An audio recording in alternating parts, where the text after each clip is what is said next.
হওক শাৰীৰিকভাৱেই হওক বা চৰকাৰীভাৱে হ'লেও আমি যাতে তেখেতসকলক তেনেধৰণৰ সহায় সহযোগিতা অনাগত দিনত নিশ্চয় আগবঢ়াই যোৱাৰ কাৰণে মই নিশ্চয় প্ৰতিশ্ৰুতি প্ৰদান কৰিছোঁ আৰু বৰ্তমান চৰকাৰেও যাতে এই ক্ষেত্ৰত সম্পূৰ্ণ সহায় সহযোগিতা আগবঢ়ায় তাৰ বাবে চৰকাৰক আমি যি ধৰণে আমি প্ৰেছাৰ দিব লাগে যি ধৰণে অনুৰোধ কৰিব লাগে বা হেঁচা প্ৰয়োগ কৰিব লাগে গোটেইখিনি তেনেধৰণে আপোনালোকৰ সহায় সহযোগিতা বা দিহা পৰামৰ্শত মই সেইখিনি সহায় আগবঢ়াৰ কাৰণেও মই আজি ইয়াতে আপোনালোকক মই প্ৰতিশ্ৰুতি দিছোঁ।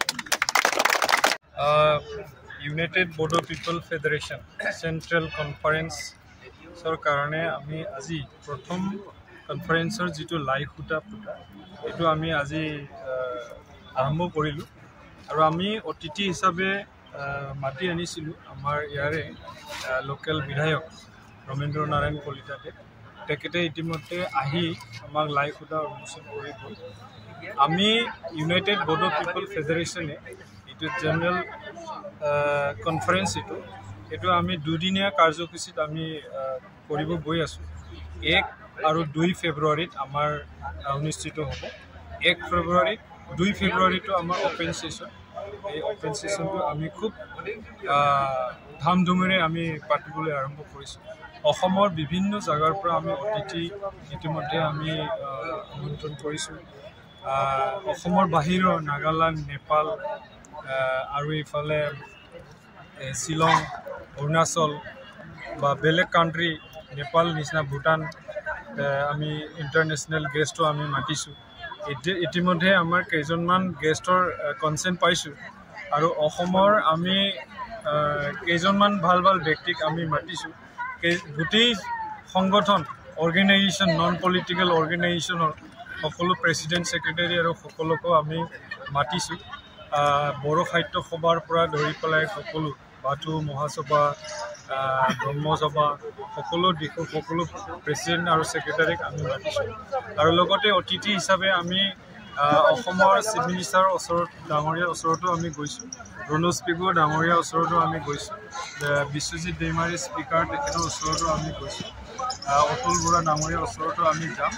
তো অতিথি হিচাপে আমি বহুখিনিয়ে আমি মাতিছোঁ। এতিয়া কনচেণ্ট আজিলৈকে আমাৰ ক্লিয়াৰ হোৱা নাই। 2 এদিনত কনচেণ্ট পাম আমি অতিথি। প্ৰগ্ৰামটো আমি 2 এদিনত কৰিম। আমি আশা ৰাখিছোঁ অসমবাসী ৰাইজে যেন সকলো আমাৰ লগত আহি ইয়াত উপস্থিত থাকি আমাক যেন সহায় সহযোগ কৰে। অসমৰ লগতে গুৱাহাটী মেট্ৰ' জিলাৰ যিটো ৰাইজ বড়ো ৰাইজ তেখেতসকলে আমাক খুব সহায় কৰিছে আৰু আগন্তুক সহায় কৰি যাব আৰু প্ৰগ্ৰাম শেষ হোৱালৈকে আমাক সহায় কৰি যাব বুলি আমি আশা ৰাখিছোঁ। আৰু অসমৰ বিভিন্ন জিলাৰ আমাৰ ইউনাইটেড বড়ো পিপল ফেডাৰেশ্যনৰ বিভিন্ন জিলাকো আমি অনুৰোধ কৰিছোঁ তেখেতসকলে যেন মানে কোনো এজন বাদ নাথাকে, সকলোৱে যেন এই আমাৰ কাৰ্যসূচীত এই কনফাৰেন্সত যেন উপস্থিত থাকে। ধন্যবাদ। অতিথি হিচাপে আমি বিশ্বজিৎ দৈমাৰী, ৰণোজ পেগু ডাঙৰীয়া আৰু লগতে অসমৰ চিফ মিনিষ্টাৰ ডাঙৰীয়া আৰু ইউজিত ব্ৰহ্ম সকলোকো আমি আমন্ত্ৰণ দিছোঁ। এতিয়ালৈকে আমি তেখেতসকলৰ পৰা কনচেণ্ট হোৱা নাই।